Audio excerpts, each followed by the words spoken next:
Hello everyone, this is Dhanjit Deka and you are watching me on my YouTube channel Reaction Concept. So student, আমি last class physical quantity বা physical property কথা আলোচনা কৰিছিলো. Physical quantity বা physical property মানে কি, লগতে আমি chemical property কথা আলোচনা কৰিছিলো. এটা কেনে ধৰণে মেজাৰ কৰিব পাৰি সেই বিষয়ে আমি আলোচনা কৰিছিলো. এতিয়া physical quantity আমি কেনে ধৰণে ক্যালকুলেট কৰিব পাৰো. ফিজিক্যাল কোয়ান্টিটিক আমি যিকোনো ধৰণৰ ফিজিক্যাল কোয়ান্টিটি এটা তুমি স্ট্যান্ডাৰ্ড ফৰ্মত কি কৰিব লাগিব, এক্সপ্ৰেছ কৰিব লাগে. প্ৰথমতে তাৰ এটা নিউমেৰিকেল ভ্যালু থাকিব, হয়, লগতে এটা ইউনিট থাকিব. এই কথাটো মই আগতে আলোচনা কৰিছো. এতিয়া আমি কিছুমান স্পেসিফিক ফিজিক্যাল কোয়ান্টিটি আমি আলোচনা কৰিম. লগতে তোমালোকক মই লাষ্ট ক্লাছত যেটো অ্যাসাইনমেন্ট দিছিলো, কিছুমান ডেৰাইভ ইউনিট কিছুমান বনাবৰ কাৰণে সেই ডেৰাইভ ইউনিট সমূহ মই আজি এক্সপ্লেইন কৰি দিম. ঠিক আছে, সো স্টাৰ্ট কৰিছো. আৰু ভিডিওটো স্টাৰ্ট কৰাৰ আগতে এটা স্মল ৰিকুৱেষ্ট আছে যে তোমালোক যদি এই চেনেলটো নতুন হয় তেন্তে চেনেলটো সাবস্ক্ৰাইব কৰি লবা, লগতে নোটিফিকেশনৰ বেলটো প্ৰেছ কৰি দিবা সো দ্যাট তোমালোকে ভিডিও হবৰ নোটিফিকেশন পাই থাকা. সো আৰম্ভ কৰিছো. আমাৰ প্ৰথম ফিজিক্যাল কোয়ান্টিটিটো হ'ব মাস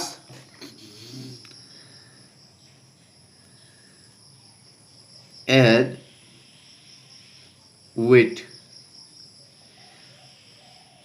ভৰ আৰু ওজন. তোমালোকে হয়তো আগতে পাইছাই. এটা ভৰ মানে কি, ভৰ মানে হৈছে কোনো এটা বস্তু এটাত কিমান পৰিমাণৰ সাবস্টেন্স আছে হেতুকাই কি বুলি কয়, ভৰ বুলি কয়.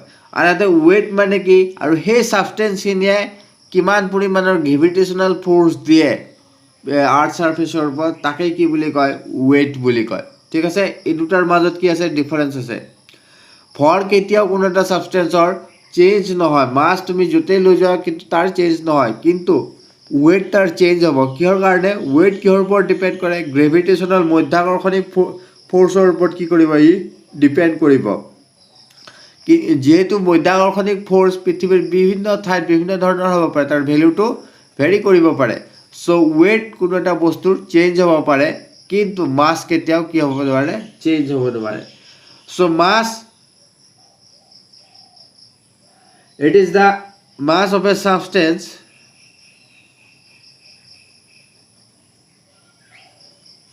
is the amount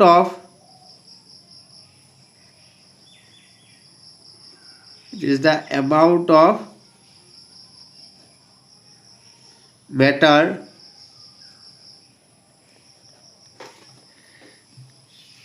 present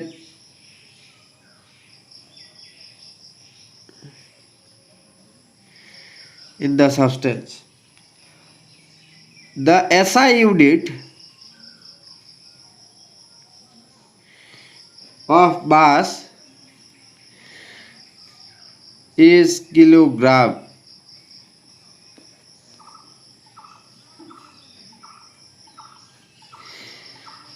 মাছৰ এটা SI ইউনিট কি, কিলোগ্ৰাম. আমি আগতে পঢ়িছো.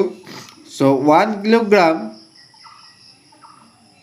is equal to 10 to the power 3 gram is equal to 10 to the power 6 milligram is equal to 10 to the power 9 microgram.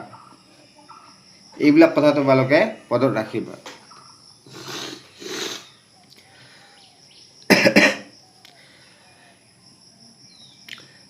এটু কেনে ধৰণে উলিয়াইছো আমি চোৱা. 1 কেজি মানে কি, 1000 গ্রাম. এইখিনি কথা তোমালোকে জানা. গতিকে 10ক আমি কি বুলি লিখিব পাৰো, 10 to the power 3 গ্ৰাম.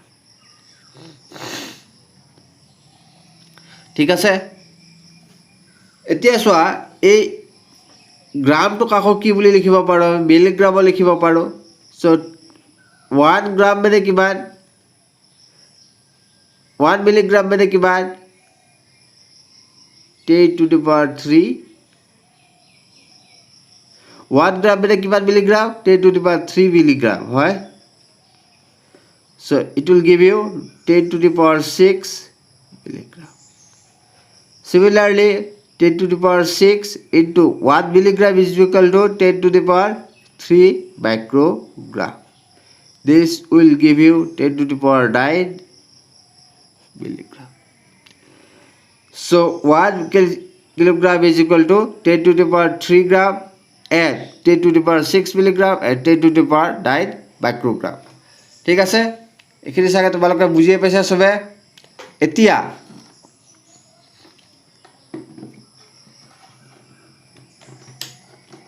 আমি কি পঢ়িম? ওয়েট মানে কোনো এটা বস্তুৰ ওয়েট মানে কি বুজা?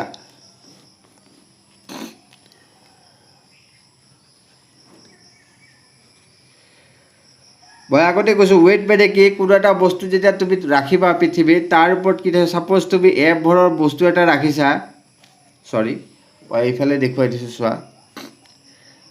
সাপোজ তুমি এক ভৰৰ বস্তু এইফালে দেখুৱাই দিছোঁ চোৱা। সাপোজ এক ভৰৰ বস্তু এটা ৰাখিছা, এইটো মাছ কিমান? এম হয়।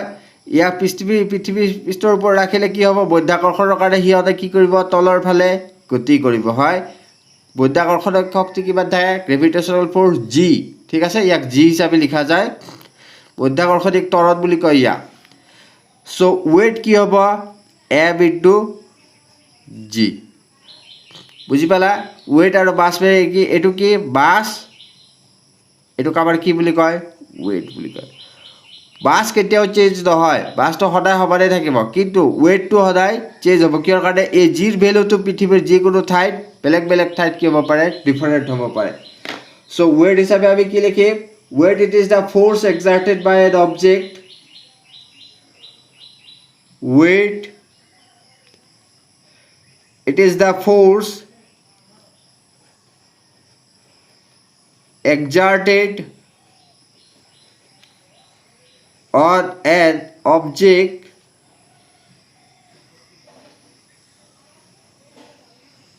by the pull of gravity.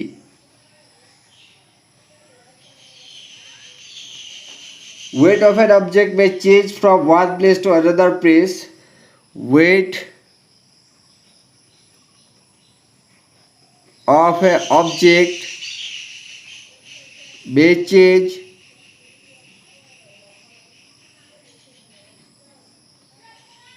from one place to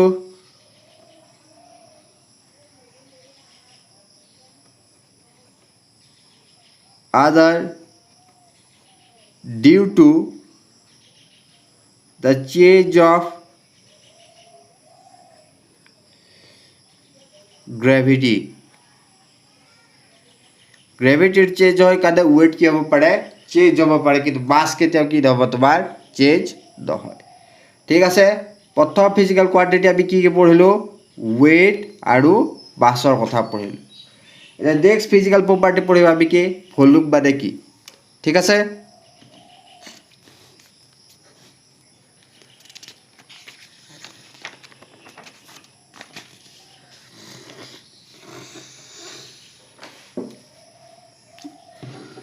So next physical property to আমি আলোচনা কৰিছো কি? Second to volume. কোনো এটা অবজেক্টৰ ভলিউম মানে কি? যাক আমি অসমীয়াত কি বুলি কওঁ? আয়তন।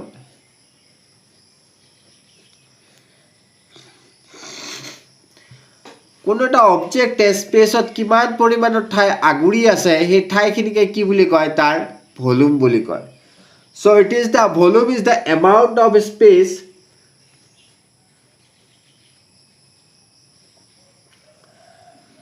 volume is the amount of space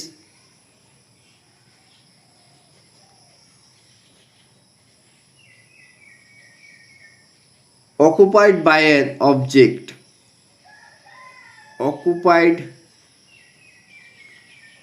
by an object. কোনো এটা বস্তুৱে কিমান পৰিমাণৰ স্পেচ অকুপাই কৰি থাকে। সাপোজ তুমি এই পেনটো লৈছা, এই পেনটো কিমান পৰিমাণৰ জাগা আগুৰি আছে তাৰ পদাৰ্থখিনিৰ দ্বাৰা স্পেচৰ, সেইখিনিকে ইয়াৰ কি বুলি কওঁ? আমি ভলিউম বুলি কওঁ। ঠিক আছে, ইয়াৰ এসআই ইউনিট কি? ভলিউমৰ মিটাৰ কিউব। এতিয়া 1 মিটাৰ কিউবক তুমি কেনেধৰণে ডিফাইন কৰিব পাৰা? তোমাক যদি 1 মিটাৰ কিউবক ডিফাইন কৰিব দিয়ে তেনেহ'লে তুমি কি ক'বা? It is the amount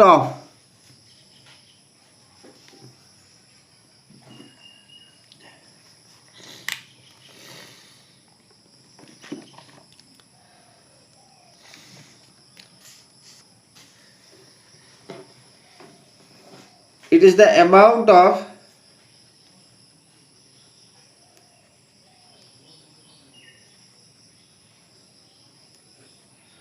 space occupied by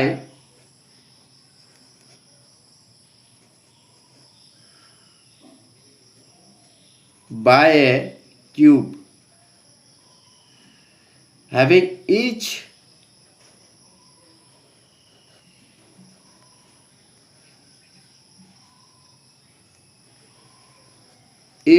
length of so 1 metre cube মানে কি? কোনো এটা তুমি এটা ঘনক যদি কি কৰা কনচিডাৰ কৰি লোৱা, ঘনকৰ কথা জানা, ঘনক মানে কি? এনেকুৱা ধৰণৰ এটা ঘনক যদি তুমি কনচিডাৰ কৰি লোৱা আৰু এই ঘনকটোৰ প্ৰতিটো বাহুৰ দৈৰ্ঘ্য যদি 1 মিটাৰ হয়, ঠিক আছে, তাৰ বাহুৰ দৈৰ্ঘ্যবিলাক যদি কি হয় 1 মিটাৰ হয়, তেনেহ'লে এই ঘনকটোৰ দ্বাৰা যিমান পৰিমাণৰ তোমাৰ কি হৈ থাকিব আয়তন ঠাই আগুৰি থাকিব, সেইখিনি আয়তনকে আমি কিমান বুলি কওঁ? 1 মিটাৰ বুলি কওঁ। ঘনকৰ আয়তন মানে কি? কিউবৰ ভলিউম মানে কি? ফৰ্মুলাটো তোমালোকে মেথছত পাইছাই, দৈৰ্ঘ্য ইনটু প্ৰস্থ ইনটু উচ্চতা হয়। চ' গোটেইকেইটাৰ ক্ষেত্ৰতে কি আহিব? মিটাৰ আহিব। ইউনিট কি হ'ব গোটেইকেইটাৰ?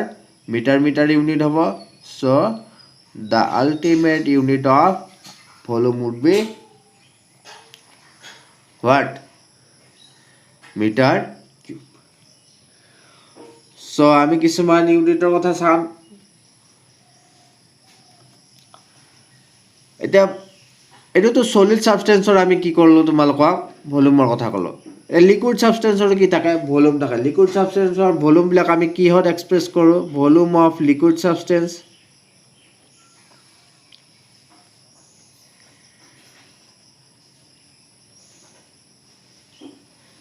is expressed in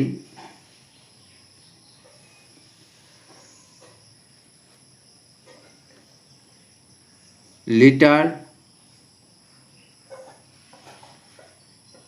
and milliliter.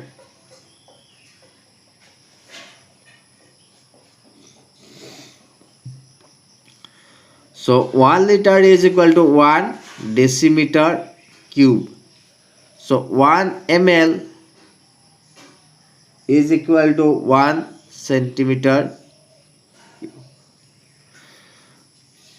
So এই দুটাক মিলাই আমি কি লিখিব পাৰোঁ? 1 লিটাৰ আমি কিমান জানো? 100 ml বুলি লিখিব পাৰোঁ। আৰু 1 ml অৰ্থাৎ আমি কি লিখিব পাৰোঁ?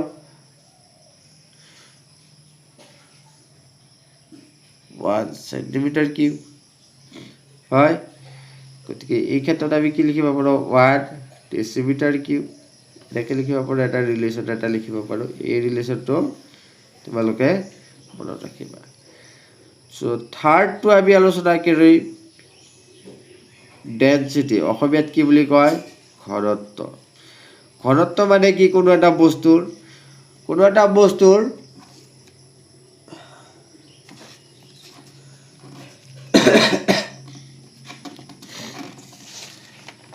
ঘনত্ব বুলি ক'লে কি বুজা? যে সেই বস্তুটোৱে it is the amount of mass of a substance present in unit volume. So density কোনো এটা সাবষ্টেন্স যদি কনসিডাৰ কৰা, সেই সাবষ্টেন্সৰ প্ৰতিটো ইউনিট ভলিউমত কিমান পৰিমাণৰ মাছ আছে সেইটোকে কি বুলি কয়? ডেনচিটি বুলি কয়। চ' density of A সাবষ্টেন্স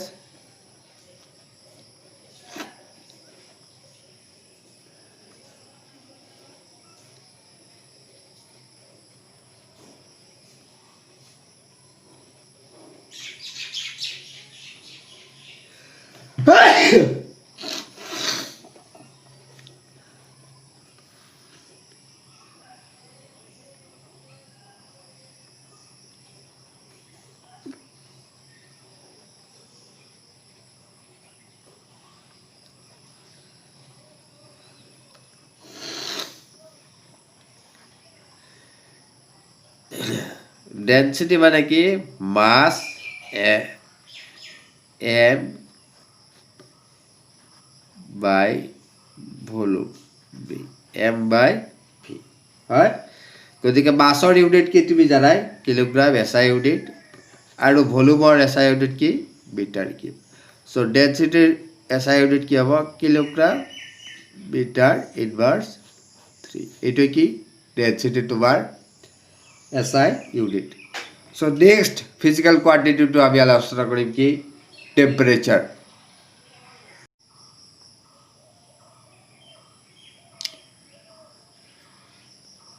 so next physical property হৈছে কি টেম্পাৰেচাৰ জেনাৰেলি টেম্পাৰেচাৰটো কোনো ধৰণৰ ফিজিক্যাল প্রপার্টি নহয় এটো কি হয় এটা ইউনিট সিস্টেম বুলি কয় টেম্পারেচারক মানে কি তোমালোকে হিট এনাৰ্জিৰ কথা পঢ়িছা তাপ শক্তি কোনো এটা বস্তুৰ তাপ থাকে হয় হিট থাকে এই হিটটো জুখিবৰ কাৰণে আমি যেটো সিস্টেম ইউজ কৰো measurement of system that measurement of system is called temperature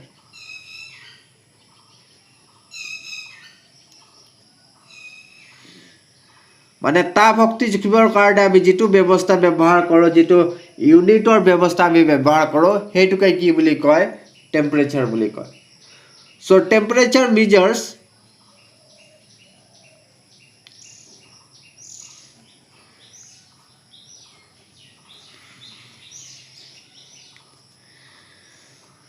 the degree of hotness or coolness of a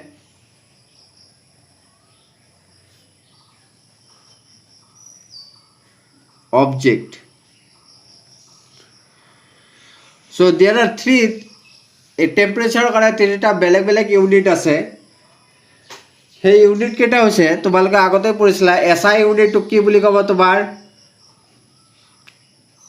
SI unit of temperature that is called kelvin K দ্বাৰা ইয়াক ৰিপ্ৰেজেন্ট কৰা হয় তাৰ পিছত আৰু এটা আছে তাক কি বুলি কব তোমালোকে সুধিছাই চাগে বহুত ফেমিলিয়াৰ হয় ডিগ্ৰী সেলসিয়াস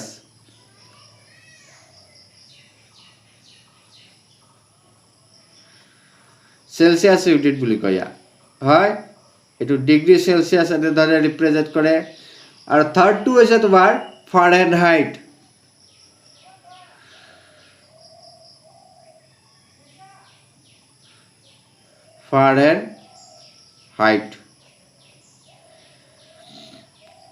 স্কেল ইয়াক তোমাৰ ডিগ্ৰী ফাৰেনহাইট বুলি এক্সপ্ৰেছ কৰিব সো ইয়াতৰ মাজত কিছুমান ৰিলেশন আছে এই ৰিলেশন কেটা তুমি জানিব লাগিব suppose 180 degree Fahrenheit is equal to 100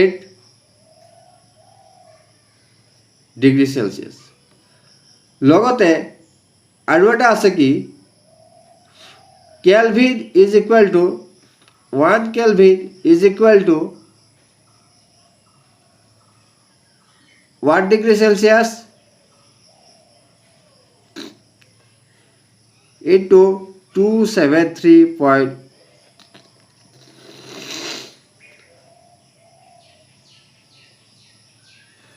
Sorry, এই এক্সপ্ৰেছনটো মই আকৌ লিখি দিছো Kelvin is equal to degree Celsius plus 273.15 আর এটা ডিগ্ৰী ফাৰেনহাইট এই দুইটাক যদি 1 আৰু এটুক 1 বুলি কনসিডাৰ কৰা এটুক 2 বুলি কনসিডাৰ কৰি লোৱা এই দুটাক মিলাই পেলাই যদি লিখা তেতিয়াহলে তুমি এটা এক্সপ্ৰেছন এটা পাবা degree Fahrenheit is equal to 9/5 degree Celsius plus 32 এই এক্সপ্ৰেছনটো তোমালোকে লাৰ্ন কৰি মনত ৰাখিব লাগিব বহুত ইম্পৰ্টেন্ট হয় গতিকে আমি লাস্টটো কি পঢ়িলো টেম্পাৰেচাৰ কোনো ধৰণৰ ফিজিক্যাল কোয়ান্টিটি নহয় ই জেনাৰেল এটা ইউনিট সিস্টেম যেটো ইউনিট সিস্টেম আমি কোনো এটা বস্তুৰ হিট এনাৰ্জি কি কৰিব মেজাৰ কৰিবৰ কাৰণে ইউজ কৰো তিনি ধৰণৰ কি আছে টেম্পারেচার ইউনিট আছে এটা কি কেলভিন যেটো এসআই ইউনিট বুলি কয় সেকেন্ডটো হৈছে কি ডিগ্ৰী সেলসিয়াছ থাৰ্ডটো হৈছে কি Fahrenheit scale so 180 Fahrenheit is equal to 100 degree Celsius আৰু 1 kelvin is equal to degree Celsius plus 273 kelvin এনেদৰে এই দুইটা ইকুৱেশ্যনক যদি আমি একেলগ কৰি দিওঁ তেনেহ'লে আমি এটা ইকুৱেশ্যন পাম সেইটো কি degree Fahrenheit is equal to 9/5 degree Celsius plus 32 এই ইকুৱেশ্যনটো তোমালোকে মনত ৰাখিবা ঠিক আছে কেতিয়াবা অংক কৰোঁতে লাগিব সো এতিয়া আমি চাওঁ তোমালোকক লাষ্ট ক্লাছত যিবোৰ বস্তু দিছিলোঁ যিবোৰ ডিৰাইভ ইউনিট বনাব দিছিলোঁ এই ডিৰাইভ ইউনিট কেইটা মই এতিয়া তোমালোকক বনাই দিম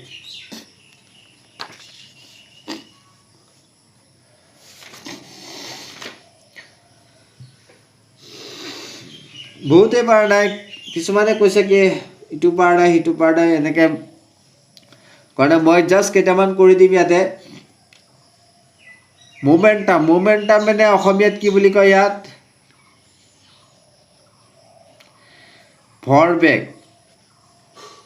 মোমেন্টামৰ কাৰণে তোমাৰ ফৰ্মুলাটো কি মাছ ইনটু ভেলোচিটি হয় এম ভি বুলি কয় সো মাছৰ কাৰণে তোমাৰ কি হ'ব কেজি আৰু এটা ভেলোচিটিৰ কাৰণে মিটাৰ পাৰ সেকেন্ড আৰু এইটোৱে কি হ'ব তোমাৰ মোমেন্টামৰ কাৰণে এসআই ইউনিট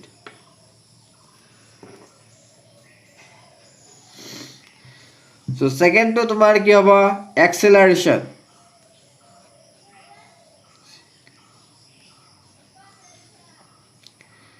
এক্সেলাৰেশন অসমীয়াত কি বুলি কয় ত্বৰণ বুলি কয় হয় ত্বৰণ মানে কি ইয়াৰ ফৰ্মুলা কি change of velocity with respect to time টাইমৰ লগত ভেলোচিটি কেনেদৰে চেঞ্জ হৈছে তাকে কি বুলি কয় ত্বৰণ বুলি কয় এটা ভেলোচিটিৰ এসআই ইউনিট কি মিটাৰ পাৰ সেকেন্ড আৰু টাইমৰ ক্ষেত্ৰত সেকেন্ড সো ভেলোচিটি কি হ'ব মিটাৰ পাৰ সেকেন্ড স্কয়াৰ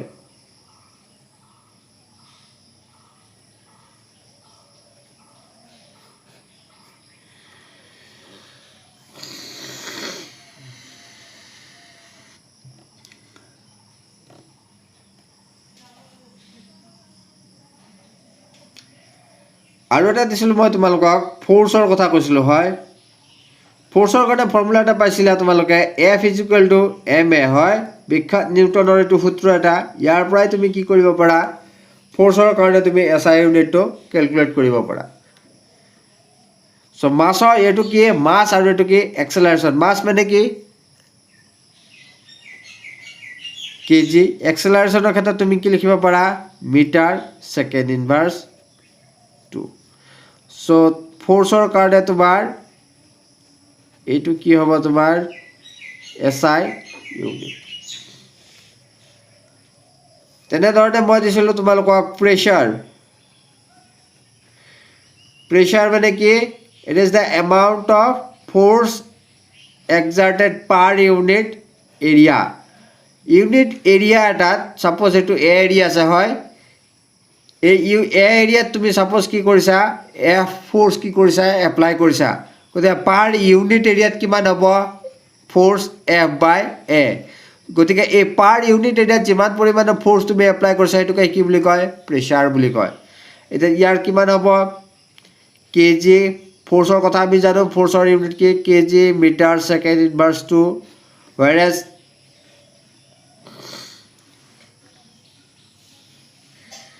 এৰিয়াৰ তুমি কি জানা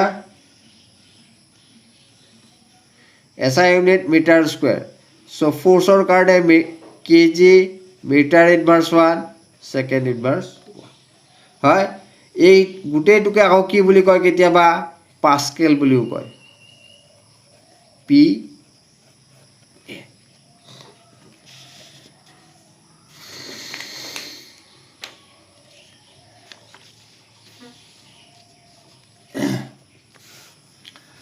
আৰু এটা দিছিলোঁ মই তোমালোকক